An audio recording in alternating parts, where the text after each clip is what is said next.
Last time on the WizardCast. All right, carefully now. Easy. Oh, yes, Mark, yes. what are you doing? I'm sculpting, Brian. Don't bother me. And mashed potatoes? Look, it was the most malleable thing we had. Okay. Okay.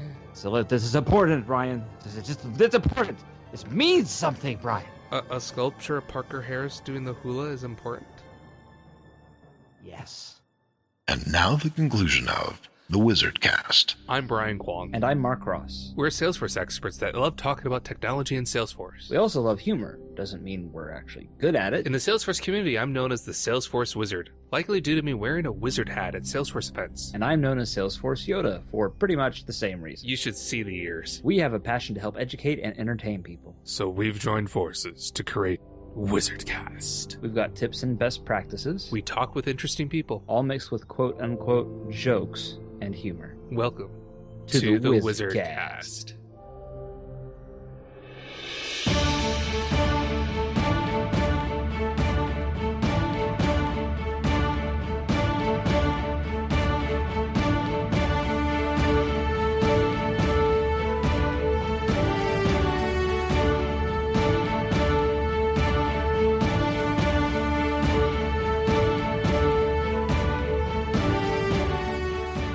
Mark, I am the master of fast calculations. Really? Mm-hmm.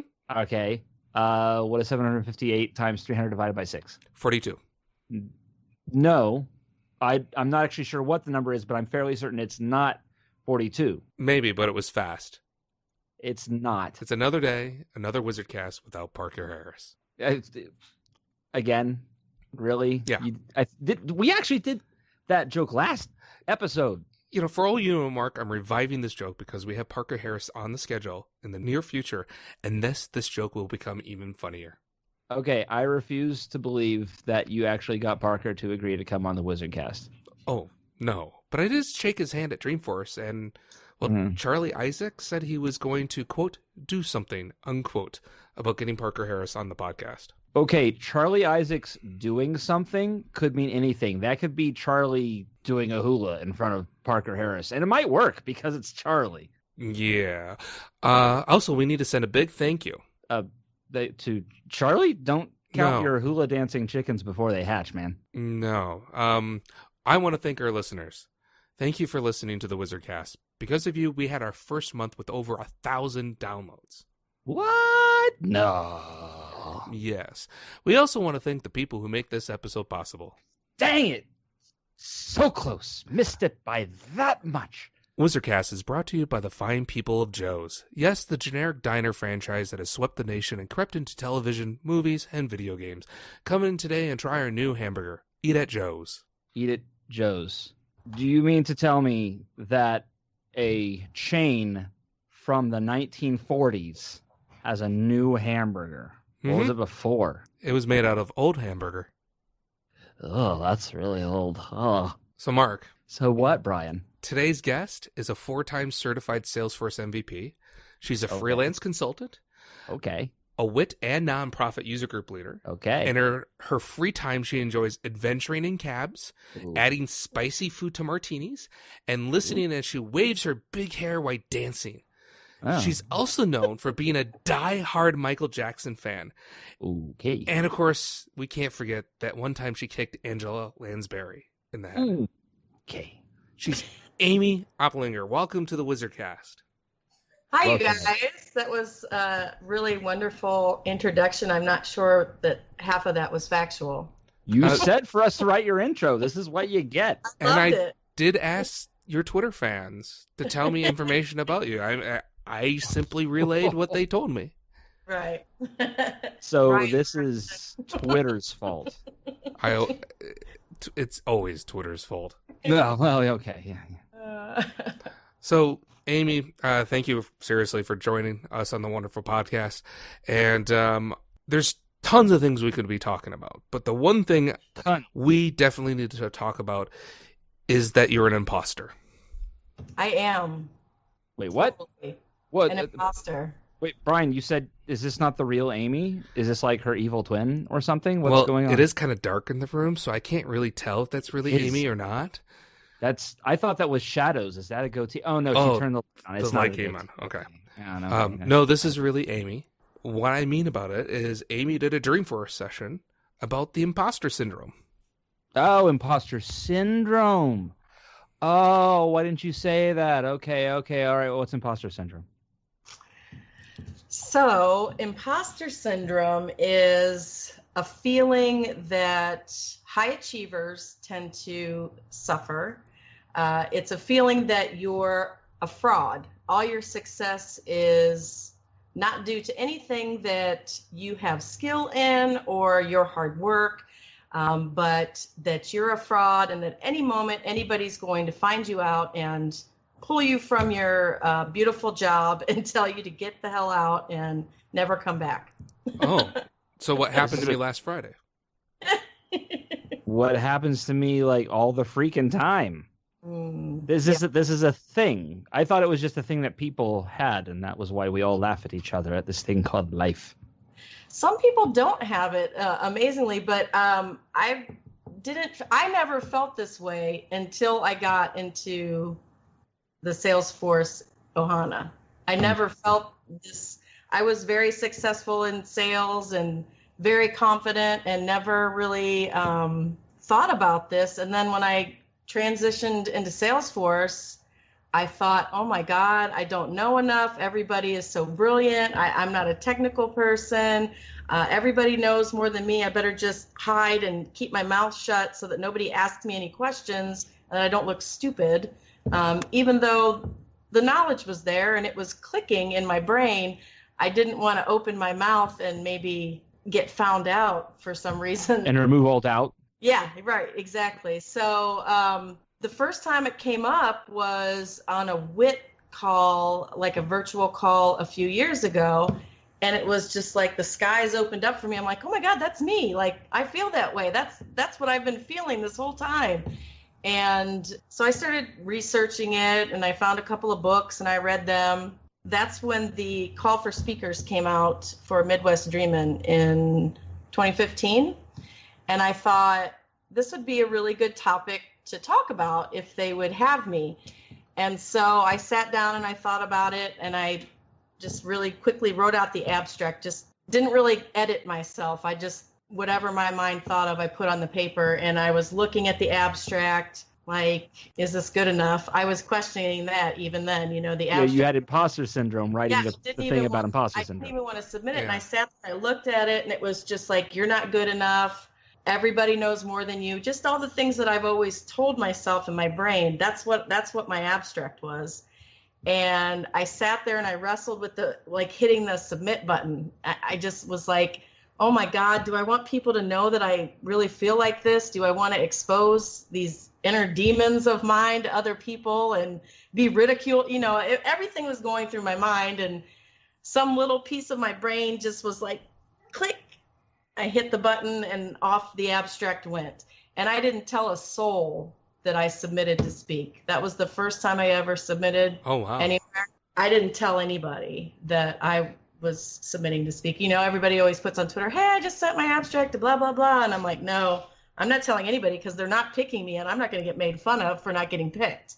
So even in that, you know what I mean? It was even that big. And then, of course it got picked and here we are. But here we are. It just started this conversation amongst people in the community, people that were looking at me like, oh, you're Salesforce Amy, you can't possibly feel this way. And I'm looking at people like, Adam Olshansky and Vinay Chaturvedi, and they're both feeling the same way. And I'm like, oh my God, you guys are like MVPs and multi-certified. Yes, Ben Bolapew, and then my friend Stuart stood up in the session and really brought me to tears, brought a lot of people in there to tears at the session, talking about how he's dealt with it. So it was really just a huge bonding moment there at Midwest Dreamin'. Jennifer, she was then Wobser, now Sheer, the original admin.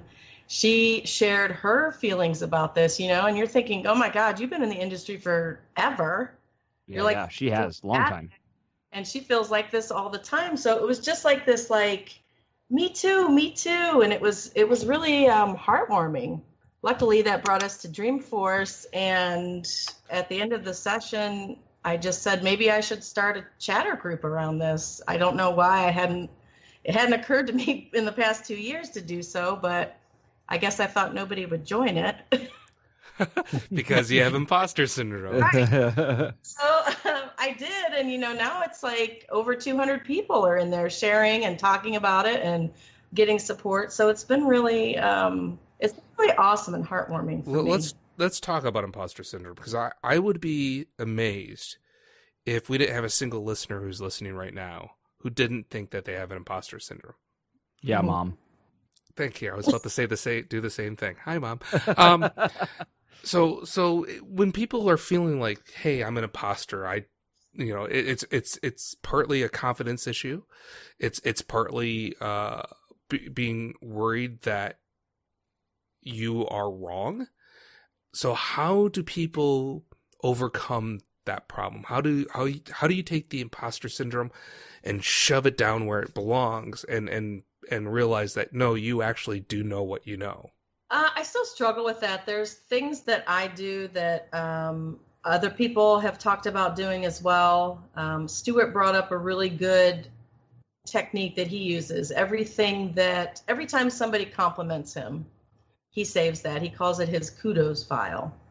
So when he's feeling down or when he's feeling like, I call it when I start going down the rabbit hole, he can pull these things out and look at them and remind him, I do know what I'm talking about. People do appreciate my knowledge and I have helped in situations. So I don't know. I think the industry that we're in and a lot of the subsequent literature I've read since I first started looking into this, a lot of it focuses on people in the tech industry in particular because it's changing so fast. And I think those of us that are in the Salesforce industry, everything's changing constantly. You just get caught up two release notes ago and you're like, oh, thank God.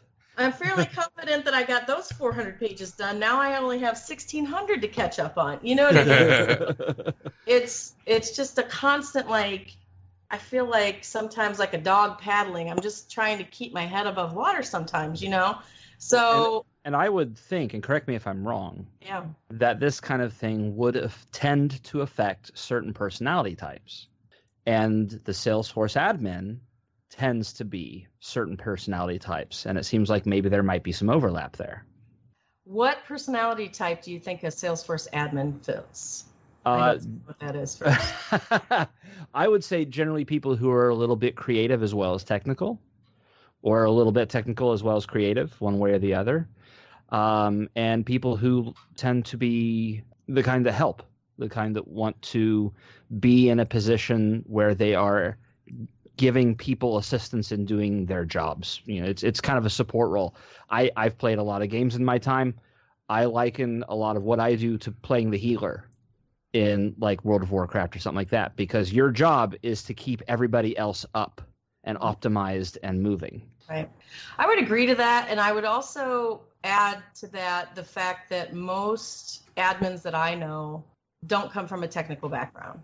So there's that thing in the back of your mind. Certainly for me, I've been told that before, you're just not technical enough. Stuart brought that up in the talk, that somebody told them that he's not technical enough. So that kind of burns in your mind, and that kind of is like the proof you need. I didn't come from computers. I'm from sales, and maybe he's right. Maybe I'm not technical enough, and I'm not. I'll be the first one to tell you that I'm not technical, but I do understand, how Salesforce works. And if I don't know something, then I work very hard to figure it out. Well, and there's another group of people that tends to be told that exact same thing, a group of people that you've worked with a lot, and that is women in tech. Yeah. They tend to be told you're not technical enough a lot. So is this something that do you find seems to happen disproportionately to women in the tech industry? I don't know. The people that I've talked to have been kind of evenly split. It's not more of women that come to me and say this. That's good. Even in the group, the chatter group, it seems to be the men are speaking up. And when this first subject came up, I told you it was via Women in Tech group. I purposely, when I formulated my talk, said to myself, okay, it's just women that I've been talking to. Surely men feel this way or have experienced this. And that's when I sent the email to people that I looked up to, and every single one of them came back to me and said, oh, hell yeah, I feel exactly like that. And so I like to present that as well, because it was sort of at the beginning presented as a female thing. Mm-hmm. The more we talk about it, it's a human thing. Right. That, it's a human thing. It doesn't care if you're man, woman, black, white, it doesn't matter. We're all in this. It's everybody that's represented by this. So, I think, at least in my case, when I was coming into my career, the phrase that I heard a lot was "fake it until you make it." Yeah. And I think that is a very prevalent theme for a lot of folks who came up within our side of the tech world, where we are not necessarily people who went to school for computer science stuff. We got thrown into it through sales, through customer service, through marketing, and so forth, and having to learn something.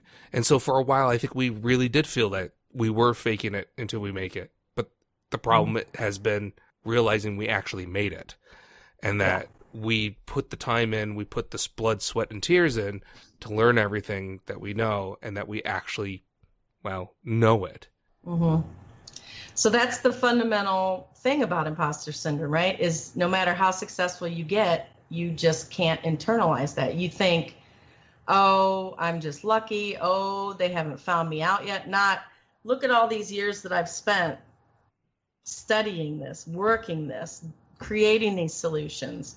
You're not, you just shove all that to the side and you're like, oh God, I'm going to be found out. So that's the piece that I haven't really found in anything that I've read that goes away. Not to spoil it for anybody, but I've never met somebody that said, oh yeah, I had imposter syndrome and I'm totally over it. I really haven't had that conversation yet. Maybe I just haven't talked to enough people, but I haven't had that conversation yet. I think one of those things is imposter syndrome hits hard when we're by ourselves, or right before we're about to do something like go and do a presentation, talk at a podcast, or whatever the case may be. My way to compensate for my personal imposter syndrome is I treat it as I'm an actor. I put on a wizard hat and I basically have created a somewhat persona around it that is a little bit on the arrogant side, because if you're an arrogant person, you obviously don't have imposter syndrome because you believe you know everything you know. People who know me really well know that I definitely don't think I know what I know. I don't know that. Poor Mark has probably heard me sob many, many times thinking I don't know jack crap. Or yeah, you fall asleep crying a lot. I do. Don't please don't ask how Mark knows that I fall asleep crying, because that our wives will have questions. But everyone has a different way of dealing with it. And some of them are healthy, some of them are not healthy, and some is you just live with it. And I think one thing that I really like that you've done is starting that chatter group in the Trailblazer community, also known as Success Community for those who haven't transferred over yet. Being able to see that people who you do believe are knowledgeable and experienced and know their stuff feel the same way that you do can be a real benefit. So first off, thank you for starting that. Secondly, everyone who's listening should go join that group, and they can find that by simply going to bit.ly/sfimposter, all lowercase. Go join the group and read some of the posts that are on there. There are folks that I saw on there that I had no clue had that kind of self-doubt, and that makes you feel that you're in good company. And of course, if all those people are feeling at it, then your feelings are, well, not justified is not the word I'm thinking about, but validated. Yes, they're understandable, and you shouldn't let it prevent you from doing something that you want to do. Right. I agree. One of the things that, even though I still have all these doubts from time to time, I've had conversations with people, and when they say that, the same thing that I've said to people, oh my gosh, I can't believe you have these feelings. It's very easy to look at Twitter and see all the posts about how awesome it is and the cert that I just got and this great thing that happened in my career. And you're at home and you're like, oh, well, I just got fired or whatever. It's very easy to start comparing yourself to these highlight reels, and it's not real. We're not posting on there, oh, I got fired the day that I was leaving for India Dreamin'. One of the highlights of my career, 7 a.m. in the morning, I'm on the phone getting let go.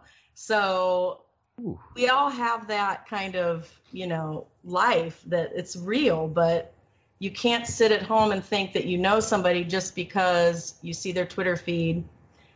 So that's one thing I'm glad about is we're having real conversations about everything. And it's not just that, it's people DM me all the time. I had a guy DM me a few months ago about, he was upset that he failed a certification exam.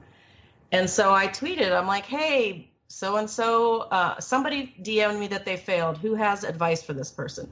And just the floodgates opened. Everyone was like, oh my God, I failed that cert 3 times. Just go take it again. No big deal. You know what I mean? Mm-hmm. So I like having this, we all have this nice persona on Twitter, but I like getting in there and kind of exposing things now and not being so shiny and happy all the time because it's real and people like that. You know what I mean? I like that. It's therapy for me. It's free therapy. Let's face it. It's free therapy for all of us. So speaking of Twitter and happy, shiny things, when Brian told me that we had Amy on the show, my very first thought was, oh, I get to ask her about the Gift Squad. Yes. So as we're kind of wrapping things up here, why don't you tell everybody a little bit about the Gift Squad and what the Gift Squad does? I'm sorry, is this a Christmas present thing? Gift Squad? You're Gift. Squad of people that give gifts? It's GIF. It's not GIF. That's right. It's totally I don't care what Tomorrow I will not be opening birthday GIFs. Right. Birthday gifts. Because there's a TS in that. Well, graphic, what's it short for? Graphic interface, something or other? Graphic interchangeable format, I think. Right. What a bunch of nerds. I'm surrounded by nerds. Shut up, nerds! Now I need a Nerd GIF alert. from the movie Nerds with Revenge of the Nerds. Yeah. That's how much of a nerd I am. I knew exactly what you were talking about. So yeah, the Gift Squad is a merry band of Salesforce enthusiasts who rogues and miscreants. Yes, we bonded via our mutual love of gifting on Twitter, and then we just kind of became this little group at Midwest 15 when we met in person, and then we folded some more members into the group at Dreamforce, and we're a strong band of 11. We have a website, thegiftsquad.com, where we feature a member of the Ohana that we think that people should know about. You look so shocked. You must not know. Brian doesn't know about it, apparently. I have no idea. Twitter handle. Oh my God, dude. What's the matter? He's spending all his time working. Way to research your guests. Zing!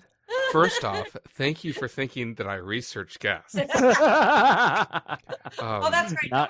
Nobody tweeted to you about the Gift Squad, so that's why you didn't know about it. There's a reason I went to Twitter and said, tell me what you know about Amy. Please. I need to write something. She took me up on the offer to write her own intro. Crap! So yeah, we do that, and then we also have a fundraising arm of the Gift Squad. It's not all fun and games in Ohana. We also give back. So we create Salesforce themed t-shirts and donate the profits to charity. And last year it was the I Am Angel Foundation that will.i.am spoke at Dreamforce 16 about. So we have tons of t-shirts for sale on the Gift Squad website. We haven't really created any new ones. We've all been super busy now that most of us are MVPs. Funny how that happens when you dedicate yourselves towards, all sorts of, causes and helping people. Posting GIFs on Twitter. We featured, yes, we turned something trivial like tweeting into something positive, and so we tried to use our reach to feature members of the Ohana that we think people should know about that might not necessarily get kind of spotlight. And it's over 30 so far this year that we've featured. We try to do one a week. So that's the Gift Squad. I learned something new. There you go. Follow us on Twitter. They might tweet you shortly so that you know who they are. Uh-oh. Yeah, my Twitter handle is __C. Oh, he already follows the Gift Squad. Yeah. Okay. So, Amy, I have a very important question to ask you. Okay. Okay? If you could ask any question to Parker Harris, what would it be? That's a stumper. I really like his suits that he wears. So I would ask him. Okay. He always looks so sharp. You know what I mean? So there's just for Dreamforce, any other pictures, he's just like casual, but I really love the suits that he wears for Dreamforce. So I want to ask him, does he prefer to wear to dress like lightning or to wear a nice dapper suit like he did this year at Dreamforce? Okay. I would never have gone there, and this is why we do this, because everyone should know by this point, not only do I not research my guests, I don't like to write the questions ahead of time. Not only that, we typically have no idea how this thing is going to go once we hit record. Any of it. Unscripted, woo! Oh no, it's scripted. Poorly scripted. There's a difference. You told me that I did a good job writing this script. No. I have it recorded. No. The script is fine. It's that we poorly adhere to it. Well, that's true. It's more of a guidepost script. Guideline, yes. Yeah. You did great. Why, thank you. So, Amy, if people want to reach out to you on Twitter or anywhere else, how would they do that? Well, on Twitter, I'm Salesforce Amy. They can find me on Facebook, Salesforce Amy. I'm smelling a theme. Yeah, I tried to brand that, keep on brand. Reby taught me that to get the Facebook page. So then I'm also on LinkedIn. Connect with me on LinkedIn. That'd be great. Follow the Gift Squad. And we want to hear if you guys are feeling that you have imposter syndrome. What do you feel that you are imposters on? Tweet at us using the hashtag WizardCast. Go through and join the Trailblazer Success Community. Again, that's bit.ly/sfimposter, all lowercase, and post there. Share with us how you have imposter syndrome and what do you do to cope with it. And that was usually a very soft pass to hopefully have Mark finish this. Usually, and I had no idea what to say. Yeah. So thanks, Amy, for joining us on the show. That's about the only thing I can come up with right now. I feel like I have no business doing this podcast right now. Thank you guys for having me. This was very fun. We're a good match. I don't do the research. Mark doesn't come up with the good witty lines. Yeah, I don't have jokes. That's the trade-off. Because we think we're funny, but we're really not. No. Imposters. Yeah. Truly. Yes. Yes. That is actually the truest. Right up for you. Yep. WizardCast is produced by Brian Kwong and Mark Ross, directed by Brian Kwong and Mark Ross, technical administration by Brian Kwong and Mark Ross, script by Brian Kwong and Mark Ross, audio editing by Brian Kwong and Mark Ross, website maintenance by Brian Kwong and Mark Ross, and our intern this episode was Ryan Olivieri. Is that another one of those imposters that you've made up that aren't actually people who listen to our show? No, Ryan came up and said, "Hey, I listened to the WizardCast and is a fan." So, all right. You just keep going with that line. Send us your interview suggestions, jokes, videos, tips, and feedback to wizardcast@thewizardnews.com or head over to thewizardnews.com and click Contact WizardCast. We want to hear from you. If you could ask Parker Harris one question, what would it be? Or maybe if you would want us to ask Parker Harris the question, what would it be? You can submit questions by going to bit.ly/ParkerQuestions and fill out our short form. It's also time for our next idea exchange highlight, where we highlight certain ideas that you feel are languishing out there, and you can submit those by bit.ly/idea highlight and submit an idea. Please post any reviews of the show you would like to post on iTunes and share this episode around. It helps people to discover that we even exist. Don't forget to subscribe to the WizardCast and receive our next episode automatically. Automagically? Just subscribe. Once again, I'm Brian. And I'm Mark's evil twin, and it's called GIFs. Meh, meh, meh, meh, meh. Thanks for listening. Also, hugs to Amber Boaz. Hugs.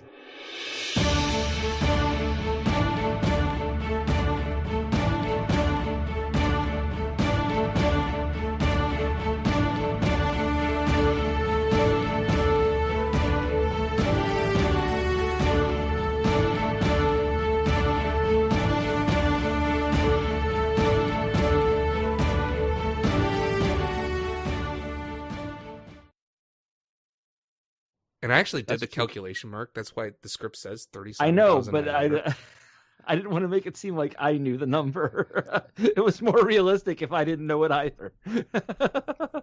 Then, for all you know, the answer was 42.